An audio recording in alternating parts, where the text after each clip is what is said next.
Nu skal I bare høre. Der sker magiske ting på biblioteket. Pludselig dukker der bøger op, som jeg ikke kender blandt alle de andre bøger. Og det er bøger, som er lavet og skrevet af børn på den her skole, Læringshuset. Det er magisk. De popper op alle vegne. Og her den anden dag, der kom Anna og Karoline også med en historie. Den her fine, fine lille bog. Og jeg synes, den er så god, så jeg vil dele den med jer. Min Squishmallow bliver fundet. Kapitel 1. Begyndelsen. Det er en dejlig sommerdag.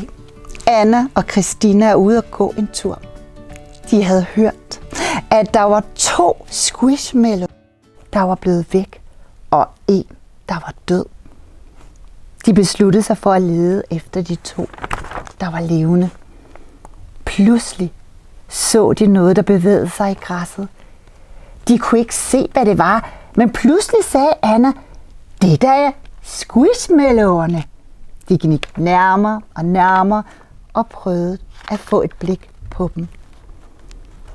De prøver at fange dem, men de løber væk. Christina siger, at de nok er bange. Anna tænker, Christina nok har ret. Anna siger til Squishmallowerne, at de ikke behøver at være bange. Pludselig siger de, at de godt må tage dem med hjem. Men pludselig siger Christina, at den ene Squishmallow er død. Kapitel 2. Med hjem. Anna og Christina tager dem med hjem. De spørger, hvad de hedder. Den ene hedder Exi, og den anden hedder Banana. Hvad hedder I? Spurgte Banana. Jeg hedder Anna, sagde Anna. Jeg hedder Christina, sagde Christina. De gik hen på Christinas terrasse med Squishmallowerne, men de besluttede sig for, at de hellere ville hjem til Anna. De kedede sig et stykke tid, men så fandt de ud af, at de gerne ville tegne.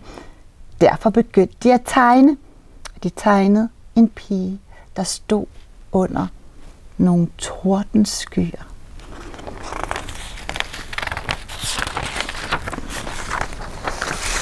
Slut. Vi siger farvel fra Anna, Banana, Christina og Exi. Og jeg siger bravo for en flot historie. Tak. Det betyder, at jeg vil have flere. Jeg vil rigtig gerne have rigtig mange gode historier. Men nu er det sådan, at hvis man vil være forfatter, så skal man øve sig. Og så skal man gøre sig umage. Så jeg vil have rigtig gode historier.